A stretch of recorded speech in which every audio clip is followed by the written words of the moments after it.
মুসলমান, আপনি কোরআন না পড়ার কারণে আমার আল্লাহ আপনার জন্য এই শাস্তি রেখেছেন।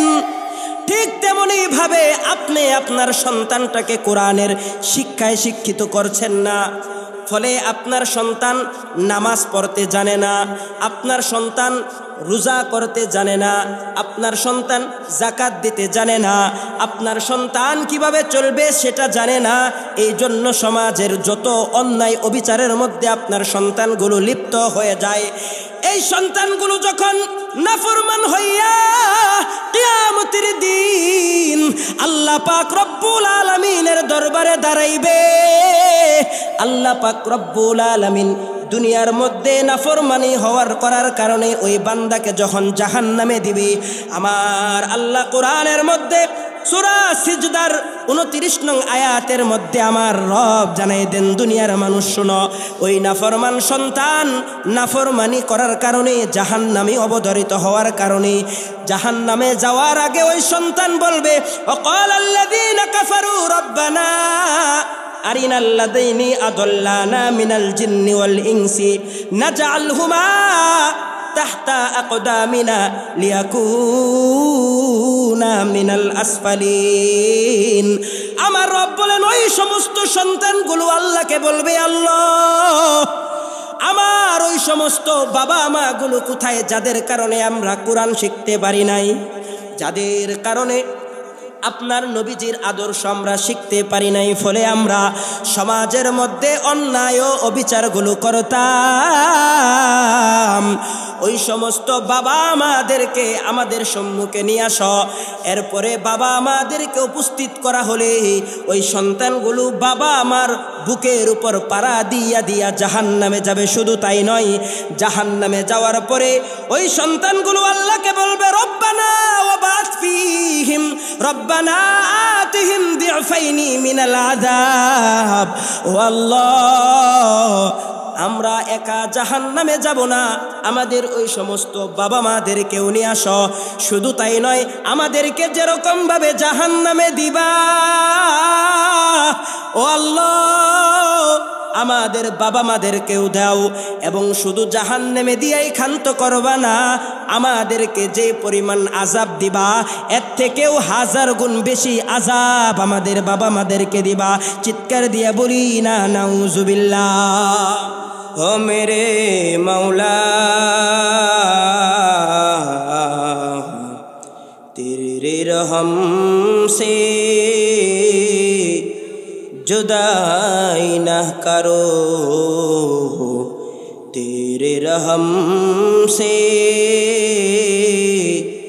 जुदाई न करो, तेरे सिवा नहीं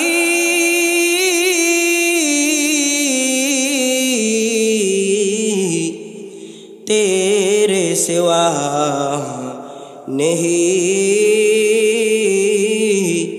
मेरे कोई मौला ला शरीक लहू ला मिसाल लहू। जन्नत दुज़ख से यारा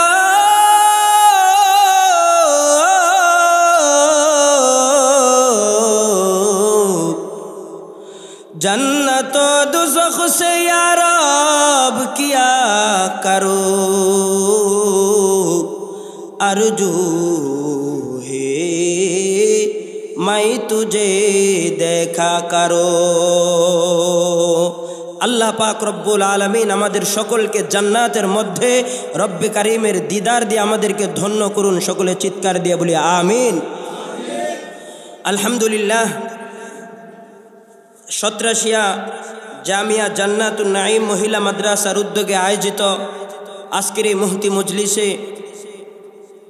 যে আল্লাহ পাক রব্বুল আলামিন আমাদেরকে মোহাব্বত করে ভালোবেসে এই দ্বীনি মজলিসে দুনিয়ার সকল ঝামেলা থেকে ফারেক করে যে রব আমাদেরকে এখানে উপস্থিত করলেন, সেই মহান মালিকের দরবারে অন্তরের গহীন থেকে, হৃদয়ের স্পন্দন থেকে আমরা মন উজাড় করে শুকরিয়া আদায় করে বলছি আলহামদুলিল্লাহ।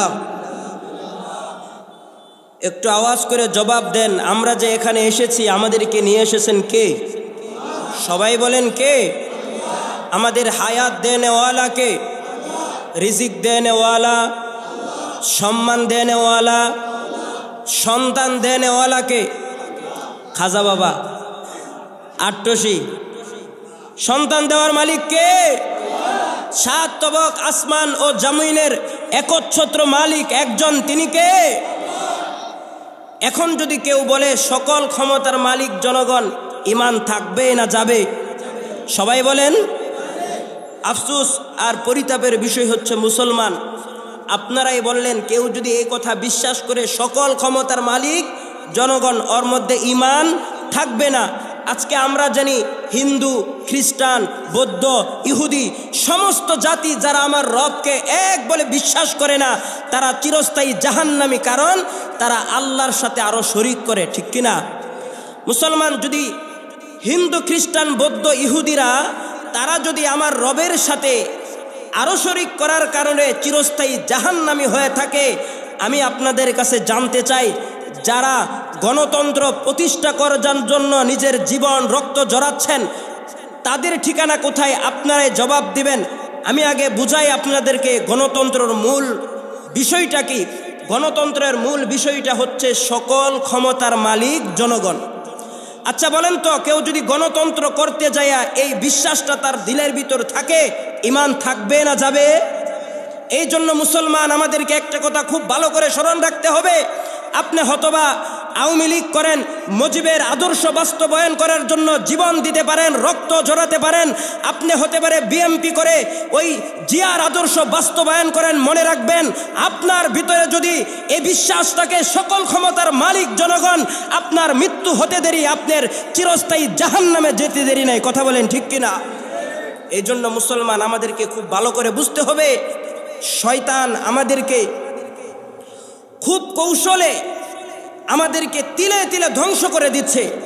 আমার রব সূরা আরাফের 16 নং আয়াতে বলেন, যখন শয়তানকে আল্লাহ পাক রব্বুল আলামিন জাহান্নাম থেকে বের করে দেয়, লম্বা ইতিহাস, আমি ওই দিকে যাব না, মূল মেসেজটা আপনাদেরকে দিচ্ছি যে শয়তান আমাদেরকে কিভাবে ধোঁকা দেয়।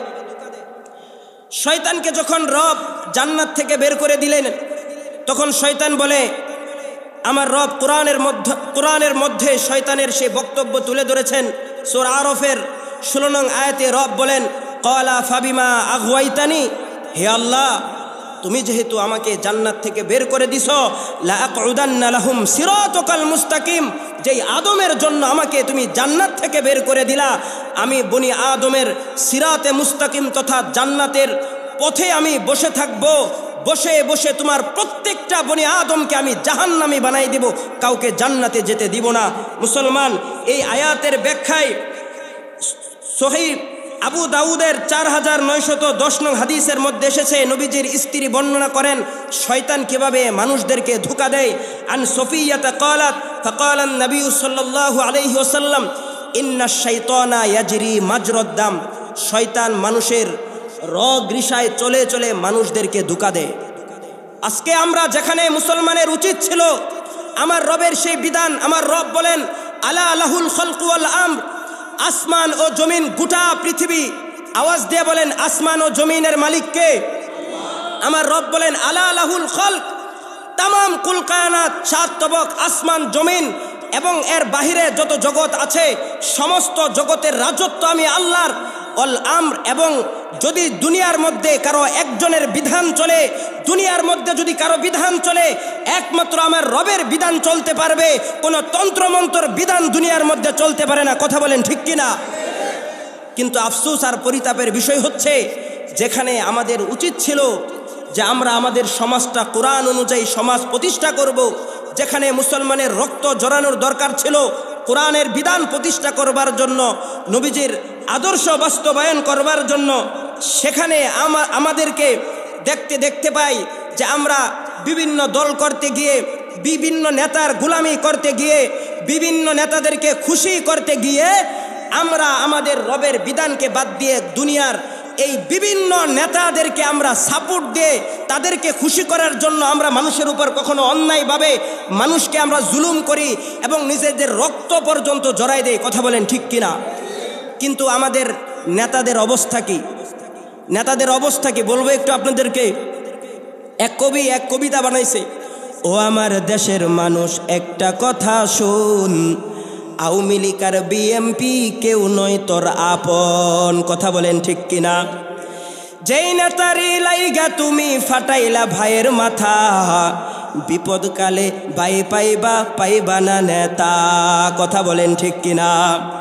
যেই নেতারি লাইগা তুমি করলা মারামারি, সেই নেতারা এক টেবিলে খাই সিগারেট পানি। পাবলিক মরে রাস্তাঘাটে নেই না খবর নেতা, আসল কথা আমজনতা হইছ বলির পাঠা। কথা বলেন ঠিক কিনা? মুসলমান ইমানদার, আল্লাহর পয়গম্বর বলেন, হাদিসটি এসেছে মুস্তাদরেকে হাকিমের 15 নং হাদিসের মধ্যে। আল্লাহর পয়গম্বর বিদায় হজের ভাষণে আমাদেরকে জানাই দেন, উম্মত শুনো, আমি দুনিয়া থেকে চলে যাচ্ছি। হাদিসটি বর্ণিত হয়েছে হযরতে আবু হুরায়রা থেকে বর্ণিত। নবীজি বলেন, তারাকতু ফীকুম শাইআইন লান তাদিল্লু বাদাহা। এই উম্মত, আমি দুনিয়া থেকে চলে যাচ্ছি, তবে তোমাদের জন্য আমি দুটো জিনিস রেখে গেলাম। এক নাম্বার হলো কিতাব আল্লাহ, আল্লাহ তাআলার কিতাব। দ্বিতীয় নাম্বার হলো আমি নবীজির সুন্নত আদর্শ। যদি এই সুন্নত আদর্শ আর কোরআনকে যদি তোমরা আঁকড়ে ধরতে পারো, মনে রাখবা আসমান ও জমিনের নিচে যত মানুষ আছে, তোমরা মুসলমান হিসাবে সব মানুষ তোমাদের পদধূলি করতে বাধ্য হবে।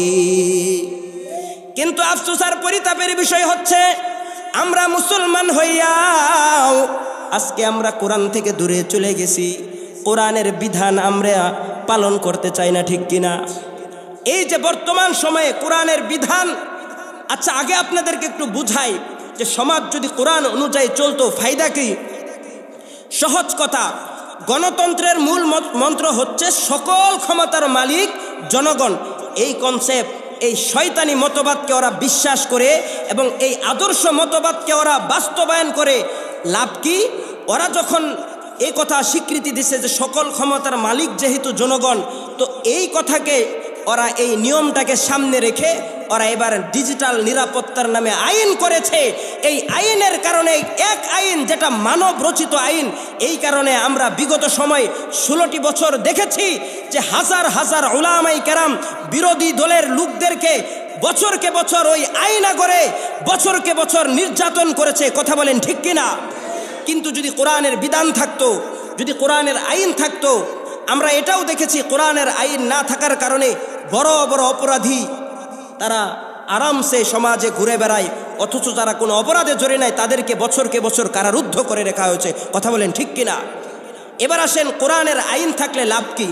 কোরআনের আইন হচ্ছে আমার রবের স্পষ্ট বাণী, ওয়াসসারিকু ওয়াসসারিকাতু ফাকতাউ আইদিয়াহুমা। যদি কোনো চোর, হোক নারী হোক পুরুষ, যদি চুরি করে তার হাত কেটে দাও। যদি কোনো বিবাহিত পুরুষ নারী ব্যভিচার করে, তাদেরকে পুরা সমাজের মধ্যে একত্র করে পাথর মেরে হত্যা করে দাও। যদি অবিবাহিত হয় পাথর মারো, কেউ যদি নেশায় আসক্ত হয় তাকে বেত্রাঘাত করো। আচ্ছা বলেন তো, এই পুরা 87 এলাকার মধ্যে যদি একটা চোরকে ধরে হাত কাটা হতো, দ্বিতীয়বার কি চুরি হতো? সবাই বলেন চুরি হতো?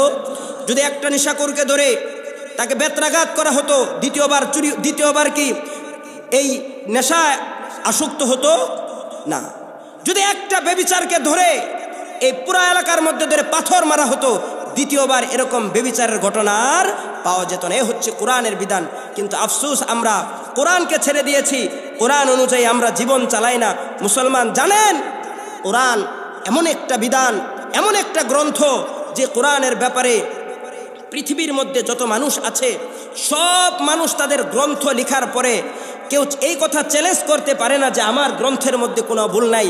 কিন্তু আমার রব কোরআন নাজিল করার সর্বপ্রথমেই যেই বাক্যটা লিখে দিয়েছেন, দালিকাল কিতাব, এ হচ্ছে এমন একটা কিতাব, লা রাইবা ফি, তাতে কোনো সন্দেহ নাই। সুবহানাল্লাহ।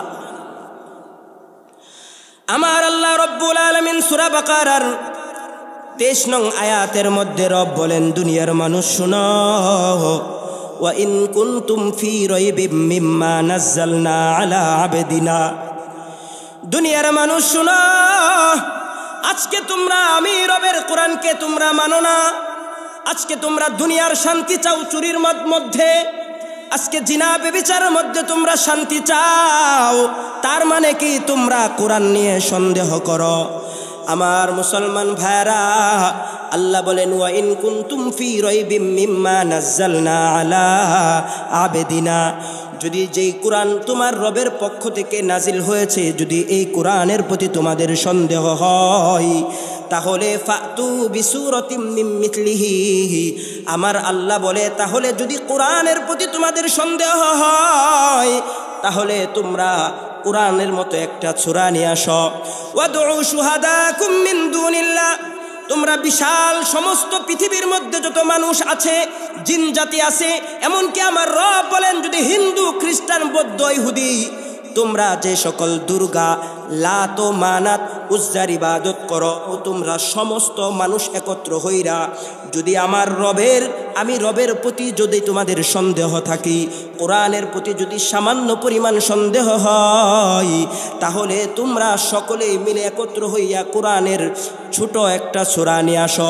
বলেন তো, আমরা পৃথিবীর শুরু থেকে নিয়ে কিয়ামত পর্যন্ত সব সৃষ্টিজীব, সব মানুষ মিলেও যদি চেষ্টা করে কোরআনের মতো ছোট একটা সূরা বানাইতে পারবে? সবাই বলেন পারবে? পারবে না। কারণ কোরআন তো এমন একটা গ্রন্থ, আমরা যদি জিজ্ঞাসা করি কোরআন আসেন আগে, কোরআনের সামান্য পরিচয় আপনাদেরকে দেই। জানেন কোরআন কিভাবে এসেছে?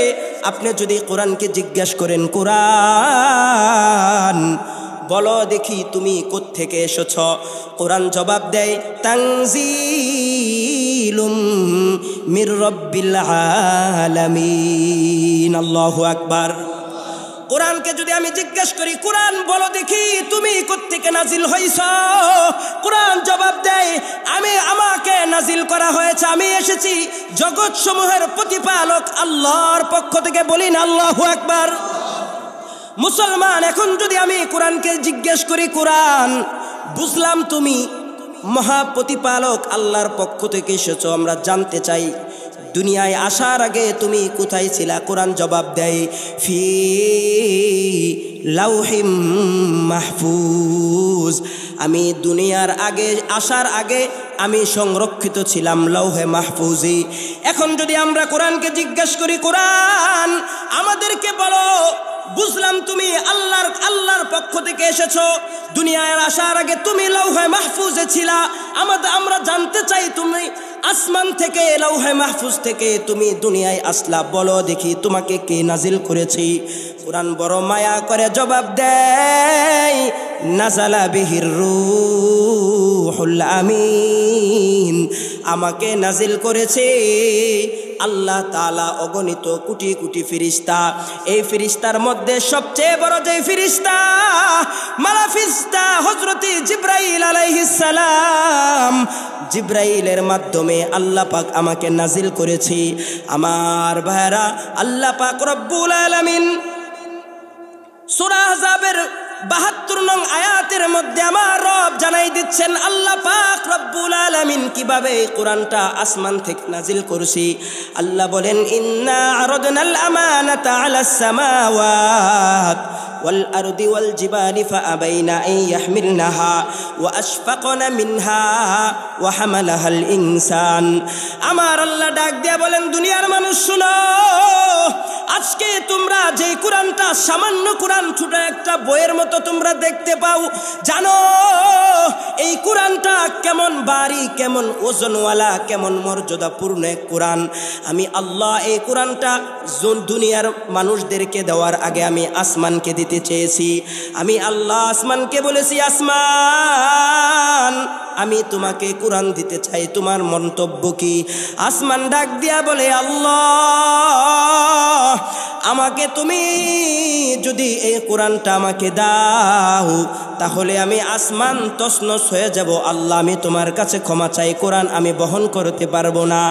আল্লাহ এরপরে কোরআনকে জমিনকে দিতে চাই, জমিনও বলে, আল্লাহ আমি তোমার কাছে ক্ষমা চাই, এই কোরআনটা আমাকে দিও না।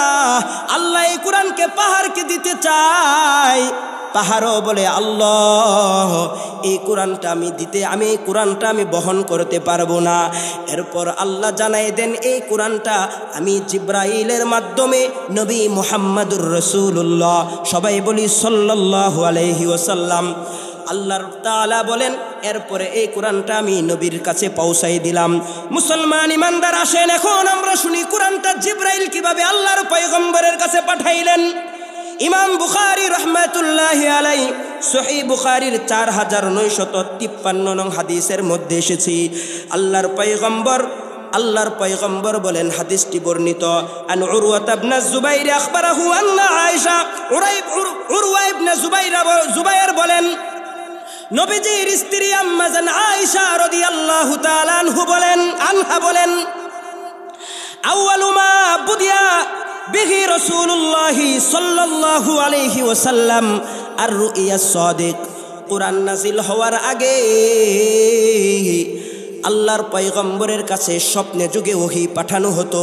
মানে কি, আল্লাহর পয়গম্বর ঘুমের মধ্যে যেই জিনিসটা যে বিষয়টা স্বপ্নে যুগে দেখতেন সেই বিষয়টা ঘুম থেকে ওঠার পর বাস্তবায়িত হতো। কেমন করে বাস্তবায়িত হতো? আল্লাহর পয়গম্বরের স্ত্রী আয়েশা বলেন, ফাকানা লা ইয়ারা রুইয়া ইল্লা জাআত মিথলা ফালাকিস সুবহি। এই যে তোমরা ঘুম থেকে ওঠার পরে যেরকম ভাবে তোমরা দিনের আলোকে স্পষ্টভাবে দেখতে পাও, নবীজি ঘুমের ঘরে যেই জিনিসটা দেখতো ঘুম থেকে ওঠার পরে সেটা বাস্তবায়িত হতো। বলি না সুবহানাল্লাহ। মুসলমান ইমানদার, হাদিসটা অনেক লম্বা, আমি সংক্ষেপে বলি। আমার আল্লাহর পয়গম্বরের স্ত্রী আয়েশা বলেন, দুনিয়ার মানুষ শুনো, আল্লাহর পয়গম্বর হেরা পর্বতে ধ্যানে মগ্ন থাকতেন। যখন ক্ষুধা লাগতো ঘরে চলে আসতেন, খাবার নিয়ে আবার হেরা পর্বতে যেতেন। এরকম করে দীর্ঘদিন পর্যন্ত আসা যাতায়াত করতে লাগলেন। হঠাৎ একদিন আল্লাহর পক্ষ থেকে জিবরাইল আল্লাহর পয়গম্বরের কাছে এসে বলে, আসসালাতু ওয়াসসালামু আলাইকা ইয়া রাসূলুল্লাহ। আল্লাহর পয়গম্বরকে জিব্রাইল ডাক দিয়া বলে, পয়গম্বর আনা জিব্রাইল মিনাল্লাহি তাআলা, আমি জিব্রাইল আল্লাহ তাআলার পক্ষ থেকে আপনার কাছে এসেছি। আল্লাহর পয়গম্বর বলে, মাযা তুরিদু আন তাকুলা লি, কি বলতে চাও আমার কাছে বলো। আল্লাহর পয়গম্বরকে জিব্রাইল ডাক দিয়া বলে, ইয়া পয়গম্বর ইকরা, আপনি পড়েন। আল্লাহর পয়গম্বর জবাব দেয়, মা আনা বিকারি, আমি তো পড়তে জানি না, কি পড়ব। আল্লাহর পয়গম্বরকে জিব্রাইল দ্বিতীয়বার আবার বলেন ইকরা, দ্বিতীয়বার একই জবাব, মা আনা বিকারি। তৃতীয়বার এবার জিব্রাইল আল্লাহর পয়গম্বর বলেন, ইকরা বিসমি রব্বিকাল্লাযী খলাক। এই কথা বলতে শেষ আল্লাহর পয়গম্বর পড়তে শুরু করে দিলেন, ইকরা বিসমি রব্বিকাল্লাযী খলাক, খলাকাল ইনসানা মিন আলাক, ইকরা ওয়া রাব্বুকাল আকরাম আল্লাযী আল্লামা বিল কলম। আল্লাহু আকবার। মুসলমান ইমানদার, তৃতীয়বার যখন বললেন আল্লাহর পয়গম্বর একটানা 5 আয়াত পড়ে ফেললেন। এখানে একটা প্রশ্ন, এই প্রশ্নের উত্তর থেকে আমাদের জন্য একটা শিক্ষা আছে। প্রশ্ন হলো, প্রথমে বললেন কিন্তু বললেন পড়তে পারি না, ঠিক না? দ্বিতীয়বার বললেন, তাও বললেন পড়তে পারি না। তৃতীয়বার কেন পড়লেন? অনেক ব্যাখ্যা আছে, মুহাদ্দিসগণ অনেক ব্যাখ্যা দিচ্ছে। তবে একটা ব্যাখ্যা, যে ব্যাখ্যাটা আমাদের জন্য শিক্ষা, সেটা হচ্ছে আল্লাহর পয়গম্বরকে সর্বপ্রথম জিব্রাইল বলেছে আপনি পড়েন, কিন্তু কি পড়বে, কার নামে পড়া পড়বে এটা বলে নাই।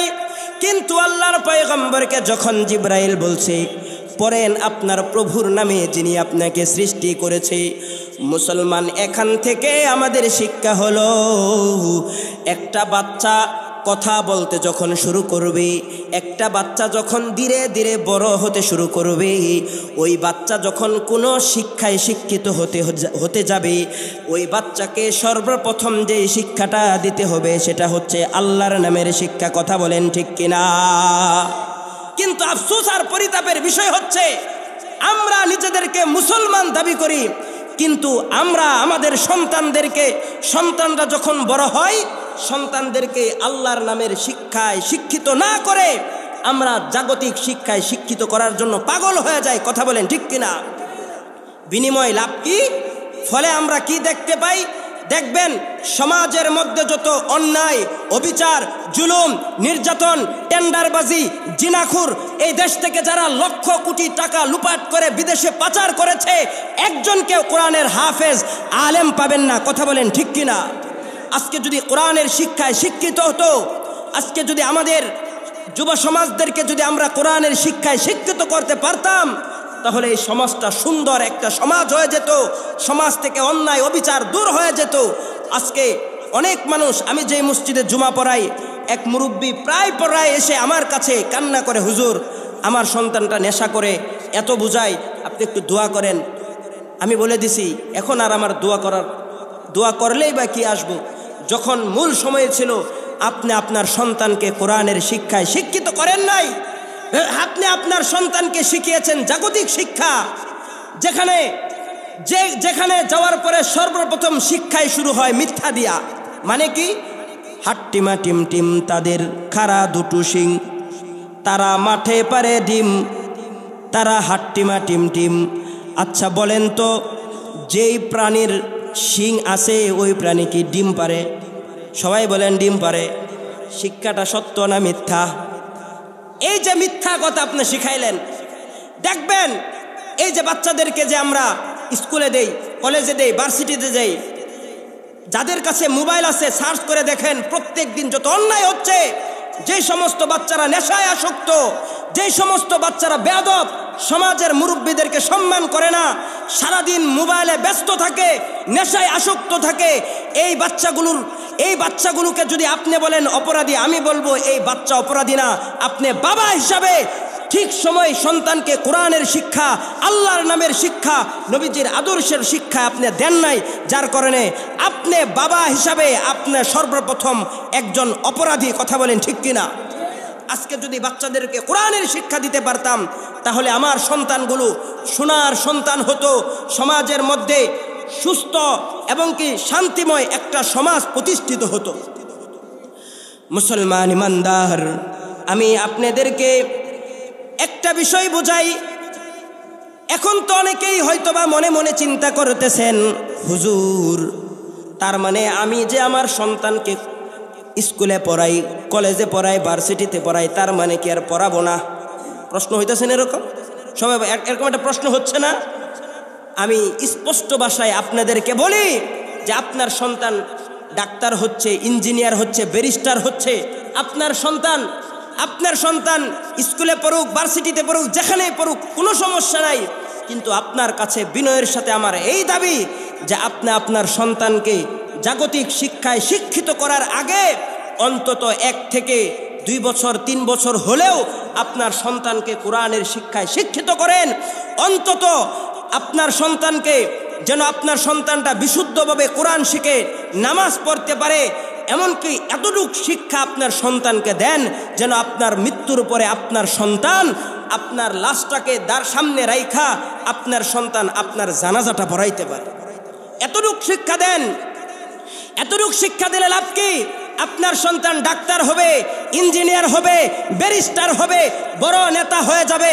যদি কোরআনের শিক্ষা থাকে, আপনার সন্তানের কাছে যখন অবৈধ টাকা আসবে, কোরআনের শিক্ষা থাকার কারণে আপনার সন্তান কোনোদিন অবৈধ পন্থায় টাকা উপার্জন করবে না। কথা বলেন ঠিক কিনা? মুসলমান ইমানদার জানেন, আজকে তো আমরা আমাদের সন্তানদেরকে জাগতিক শিক্ষায় শিক্ষিত করার জন্য মাথার ঘামগুলো পায়ে ফেলছি, বহু কষ্ট করছি। কিন্তু জানেন, আল্লাহর পয়গম্বর হাদিসের মধ্যে বর্ণনা করেন, হাদিসটি এসেছে সহিহ মুসলিমের 1631 নং হাদিসের মধ্যে এসেছে, আন আবি হুরায়রা রাদিয়াল্লাহু তাআলা আনহু قال রাসূলুল্লাহ সাল্লাল্লাহু আলাইহি ওয়াসাল্লাম, হযরত আবু হুরায়রা বর্ণনা করেন, দুনিয়ার মানুষ শুনো, আল্লাহর পয়গম্বর বলেন, ইযা মাতাল ইনসানু ইনকাতা আমালুহু, মানুষ যখন মারা যায় তার সব আমলের দরওয়াজাগুলো বন্ধ হয়ে যায়, কোনো আমল তার কবরের মধ্যে যায় না। আল্লাহর পয়গম্বর বলেন, ইল্লা মিন সালাসাতিন, তবে উম্মত শুনো, 3টি আমল ছাড়া। 3টি আমল এমন যে আমলগুলো যদি কোনো উম্মত করে, ওই উম্মত মৃত্যুর পরে কবরের মধ্যে শুয়ে শুয়ে অনবরত সওয়াব পাইতে থাকবে। আল্লাহর পয়গম্বর বলেন 3টি আমল কি?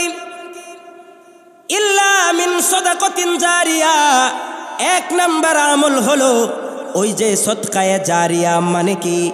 মানে আপনি যেই মসজিদটা নির্মাণ করে গেছেন অথবা মসজিদের কোনো একটা কাজ আপনি করেছেন, আল্লাহর পয়গম্বরের হাদিস অনুযায়ী বোঝা যায় এই যে মসজিদটা আপনি নির্মাণ করেছেন, এই মসজিদে প্রত্যেক দিন কত হাজারবার সিজদা হয়, কত হাজারবার রুকু হয়, কত হাজারবার কোরআন তেলাওয়াত হয়। আল্লাহর পয়গম্বর বলেন, এই যে মসজিদটা আপনি নির্মাণ করে গেছেন, এই মসজিদে যত সওয়াব হয় তার 1টা করে পার্সেন্টেজ আপনার কবরের মধ্যে আপনি শুয়ে শুয়েও পেতে থাকবেন। 2 নাম্বার হলো আউ ইলমিন ইউনতাফাউ বিহি, ওই যে আপনার একটা সন্তানকে আলেম বানাইছেন, একটা সন্তানকে আপনি কোরআনের হাফেজ বানাইছে, এই সন্তানটা যত বাচ্চাদেরকে কোরআন শিখাইবে, যত মানুষদেরকে ইলমে দ্বীন শিখাইবে, যত শিখাবে তার সমপরিমাণ 1টা করে পার্সেন্টেজ আপনি কবরের মধ্যে শুয়ে শুয়েও পেতে থাকবেন। 2 নাম্বার হলো আওয়ালাদিন সালিহ ইয়াদউ লাহু, এমন একজন সন্তান আপনি রেখে গেছেন, যেই সন্তানটা আপনি মৃত্যুর পরে আপনার সম্মুখে, আপনার লাশের সম্মুখে দাঁড়াইয়া সন্তানটা জানাজা পড়াইছে, এবং মৃত্যুর পরে আপনার সন্তানটা, আপনার মৃত্যুর পরে আপনার সন্তান তার কাঁধে আপনার লাশটা বহন করে নিয়ে কবরস্থ করেছে।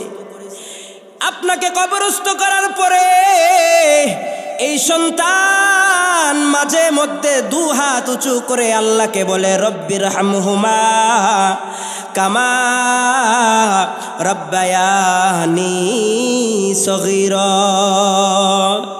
সন্তান আল্লাহর কাছে বলে, আল্লাহ, আমার বাবা যেরকম ভাবে, আমার মা যেরকম ভাবে ছোট থাকতে আমাকে লালন পালন করে বড় বানাইছে, ও আল্লাহ, আপনিও আমার বাবা মাদেরকে কবরের মধ্যে আপনি আযাব দিয়েন না, আপনি শান্তির বিছানা বিছাই দেন। কিতাবের মধ্যে এসেছে, সন্তান দোয়া করতে দেরি, আল্লাহ পাক রব্বুল আলামিনের পক্ষ থেকে কবরের মধ্যে জান্নাতি আবহাওয়া আসতে দেরি হবে না। চিৎকার দিয়ে বলি না সুবহানাল্লাহ। মুসলমান ইমানদার, একটা বাস্তব ঘটনা আপনাদেরকে শোনাই।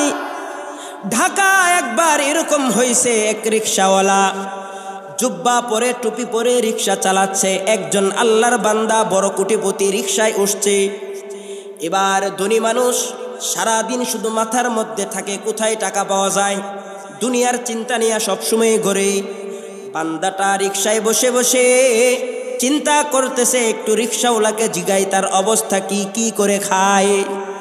রিকশাওয়ালাকে ডাক দেয়া বলে, ভাই, আমি জানতে চাই তুমি যে রিকশা চালাও, তোমার সন্তান কয়জন, তোমার পরিবারের অবস্থা কি? রিকশাওয়ালা মনে মনে চিন্তা করতেছে, আমার 2টা সন্তানই মাদ্রাসায় পড়ে, আমি একটু বড় অমুক করে আই, তার কাছে একটু বলি, হয়তো বা খুশি হবে। রিকশা চালক এবার ডাক দিয়া বলতেছে, ভাই, আমার দুইটা সন্তান, একটা সন্তান কোরআনের হেফজ শেষ করে কোরআন আবার শোনাচ্ছে, আরেকটা সন্তান 16 পারা কোরআনের হাফেজ। নেতা ডাক দিয়া বলে, এ রিকশাওয়ালা, জীবনটা চালাইলি, রিকশা চালাইয়া জীবনটা শেষ করলি, সন্তানদেরকেও আবার মাদ্রাসায় পড়াইয়া জীবনটা শেষ করলি, কিছুই তো করতে পারলি না। কি বলেন, এমন মানুষ আছে না নাই? রিকশাওয়ালা এবার ডাক দিয়ে বলে, নেতা, আমি জানতে চাই আপনার অবস্থা, আপনার সন্তানাদি কয়জন, তারা কি করে? এবার নেতা বলে, আমার 4টা সন্তান, একটা সন্তান ডাক্তার, আরেকটা ব্যারিস্টার, আরেকটা অনেক বড় ইঞ্জিনিয়ার, আরেকটা সন্তান আমাদের এলাকার চেয়ারম্যান। বলে চেয়ারম্যান হলে লাভ কি? বলে চেয়ারম্যান হলে এবার হয়েছে চেয়ারম্যান, সামনে হবে উপজেলা চেয়ারম্যান, এর পরের টাইমে হবে এমপি। বলে হলে লাভ কি? বলে যত বেশি উপরে উঠা যায় চুরি তত বেশি করা যায়। কথা বলেন ঠিক কিনা? নেতা যখন বড় গর্ব করে এই কথাগুলো বলল, এবার রিকশাওয়ালা ডাক দিয়া বলে, ভাই, আপনি তো বড় গর্ব করে বলছেন আপনার সন্তানগুলো এক একটা সন্তান এক এক লাইনে ইস্টাবলিশ হয়ে গেছে।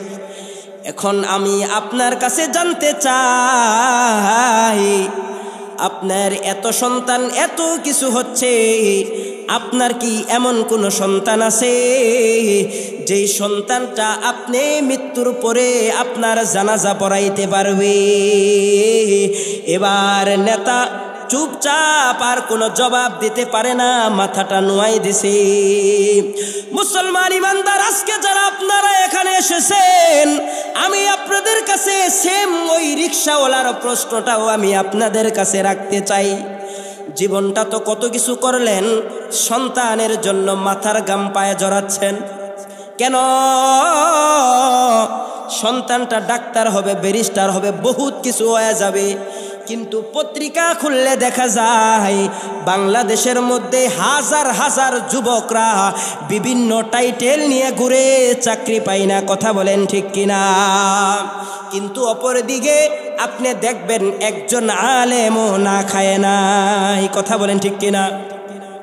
মুসলমান ইমানদার, একই প্রশ্ন আপনার কাছে রাখতে চাই, একটু দিল দিয়ে আমার প্রশ্নটা মনে মনে উত্তরটা দিবেন। দিলে দিলে প্রশ্নটা একটু চিন্তা করেন। আমার রব বলেন, আল্লাহ তাজিরু ওয়াজিরাতু বিজরা উখরা, তুমি যা করবা তোমার বোঝা তোমাকে বহন করতে হবে, অন্য কেউ বহন করবে না। ইয়াউমা ইয়াফিরুল মারউ মিন আখিহি ওয়া উম্মিহি ওয়া আবি, আজকে যেই সন্তানের জন্য মাথার গাম পায়ে ফেলাচ্ছেন, অটো চালাচ্ছেন, বিভিন্ন কাজ করছেন, দোকান করছেন, কত কিছু করছেন, আমি আপনাদেরকে একটা বিষয় জানতে চাই, বলেন তো একটা সন্তানকেও কি কোরআনের হাফেজ বানাতে পেরেছেন? একটা সন্তানকেও কি আলেম বানাতে পেরেছেন? যে সন্তানটা আপনার মৃত্যুর পরে আপনার কবরের পাশে এসে দোয়া করবে। ও মুসলমান, যদি না পারেন মনে মনে চিন্তা করেন, মনে মনে এখন থেকে নিয়ত করেন, জীবনে অন্তত একটা সন্তানকে হলেও আমি কোরআনের হাফেজ বানাবো, একটা সন্তানকে হলেও আমি কোরআনের আলেম বানাবো। মনে মনে নিয়ত করেন। নতুবা মনে রাখবেন মুসলমান, আপনি আপনার সন্তানকে যদি কোরআনের হাফেজ বানাইতে পারেন, আলেম বানাইতে পারেন, লাভ কি? নবীজি বলেন, যদি একটা সন্তানকে তুমি হাফেজ বানাইতে পারতা, একটা সন্তানকে যদি কোরআনের আলেম বানাইতে পারতা, তাহলে যদি একটা সন্তানকে যদি আলেম বানাইতে পারতা, একটা সন্তানকে যদি হাফেজ বানাইতে পারতা, তাহলে তুমি এবং তোমার বাবা, তোমার মা, তোমার দাদা, তোমার দাদি, তোমার ফ্যামিলির মধ্যে 10 জন, এমন 10 জন যাদের জন্য আল্লাহ জাহান্নাম অবধারিত করে দিছে, এরা জান্নাতে যাবে না, এমন 10 জনকে একজন হাফেজ আল্লাহর কাছে সুপারিশ করে জান্নাতের মেহমান বানাই দিবে। মুসলমান ইমানদার, আল্লাহর পয়গম্বর হাদিসের মধ্যে বলেন, কিয়ামতের ময়দানে আল্লাহ পাক রব্বুল আলামিন হাফেজকে বলবেন ইকালু লিসাহিবিল কুরআন ইকরা ওয়ারাতিল, হে হাফেজে কোরআন পড়ো এবং উঠতে থাকো। হাফেজে কোরআন শুরু করবে এক আয়াত থেকে শুরু করে 6666 তালা পর্যন্ত হাফেজ পড়বে আর উঠবে। আমার আল্লাহ বলবে যত দূর পর্যন্ত উঠেছ নিচের থেকে উপর পর্যন্ত সবটুকু ভবন আমি আল্লাহ তোমাকে দিয়ে দিলাম। মুসলমান ইমানদার শুনেন, আল্লাহর পয়গম্বর বলেন একজন কোরআন পড়নেওয়ালার কত দাম। আল্লাহর পয়গম্বর বলেন ইদা উদিয়াল মাইতু জাআ ফিল কবরি জাআল কুরআনু ইনদা রাসিহি, যখন কোন কোরআন পড়নেওয়ালা কবরের মধ্যে চলে যায়, এবার ওই কোরআন পড়নেওয়ালা যদি নাফরমান হয় এবং নাফরমানি করার কারণে ওই নাফরমান কোরআন পড়নেওয়ালাকে আযাব দেওয়ার জন্য বিভিন্ন ফেরেশতারা আসে আযাব দেওয়ার জন্য। নবীজি বলেন পার দিক থেকে আযাব আসলে কোরআন পার দিক থেকে আসে, মাথার দিক থেকে আযাব দেওয়ার জন্য আসলে কোরআন মাথার দিক থেকে সে বাধা দেয়, উপর দিক থেকে ডানে বামে যে দিক থেকে আসে কোরআন সর্বদিক থেকে বাধা দেয়। এরপরে যখন ওই আযাবের ফেরেশতাগুলো সব দিক থেকে বাধাগ্রস্ত হইয়া আল্লাহর কাছে চলে যায়, বলে আল্লাহ তোমার অমুক নাফরমান বান্দাকে কবরের মধ্যে আযাব দিতে গিয়েছিলাম, কিন্তু কোরআনের কারণে আযাব দিতে পারছি না। আমার আল্লাহ তখন ওই কোরআন ওই জাহান্নামী ফেরেশতাদেরকে বলে দেয়, ও জাহান্নামী ফেরেশতা শুনো, আমার বান্দা দুনিয়ার মধ্যে থেকে সারা সব সময় কোরআন তেলাওয়াত করেছে, সন্তানদেরকে কোরআনের হাফেজ আলেম বানাইছে, তারা যেহেতু আমি আল্লাহর কোরআনকে সম্মান করেছে, আমি আল্লাহর কোরআনকে তারা মর্যাদা দিয়েছে, সংরক্ষণ করেছে, এই জন্য আমি আল্লাহ তাদের কবরের আযাব বন্ধ করে দিলাম। মুসলমান ইমানদার, সর্বশেষ আমি আপনাদেরকে একটা আয়াত শুনাই আমি আলোচনা সমাপ্তি ঘটাবো। আল্লাহ রব্বুল আলামিন সূরা তাহার 114 থেকে 26 নং আয়াতের মধ্যে রব বলে দিচ্ছেন, ওয়ামান আ'রাদা আন যিকরি, এ বান্দা কোরআন তেলাওয়াত করলে কোরআন পড়লে যেরকম ভাবে একটা মর্যাদা আছে, আপনার সন্তানকে কোরআন পড়াইলে যেরকম ভাবে সম্মানিত হবেন, ঠিক তেমনি ভাবে কেউ যদি কোরআন নিজে না পড়ে তার জন্য যেমন আযাব আছে। আমার আল্লাহ বলেন ওয়ামান আ'রাদা আন যিকরি ফাইন্না লাহু মাঈশাতান দনকা, ওয়ামান আ'রাদা, যে ব্যক্তি আমার কোরআন থেকে বিমুখ হয়ে গেল, কোরআন শিখলো না, তাকে আমি আল্লাহ দুইটা শাস্তি দিব। যিকরি ফাইন্না লাহু মাঈশাতান দনকা, তাকে আমি আল্লাহ দুইটা শাস্তি দিব, একটা শাস্তি দুনিয়ায় আর একটা মৃত্যুর পরে। এক নাম্বার শাস্তি হলো আমি আল্লাহ তার জীবনটা সংকীর্ণ করে দিব। সংকীর্ণ কিভাবে হবে? হয়তোবা বান্দাটা বহু হায়াত পাবে, টাকা পয়সা অনেক কিছু হবে, কিন্তু আমি আল্লাহ এমন একটা অসুস্থ দিয়া দিব, কোটি টাকার মালিক দেখবেন ডাক্তারের কাছে গেছে, ডাক্তার বলে তুমি কিছুই খাইতে পারবা না। কথা বলেন, এমন মানুষ দুনিয়ার মধ্যে আছে না নাই? হয়তোবা সংকীর্ণ তোমার অনেক কিছু থাকবে, ভোগ বিলাসী থাকবে, কিন্তু বান্দা আমি আল্লাহ তোমাকে জীবন এভাবে সংকীর্ণ করে দিব, নতুবা অকাল তোমাকে মৃত্যু দিব। এটা হচ্ছে দুনিয়ার শাস্তি।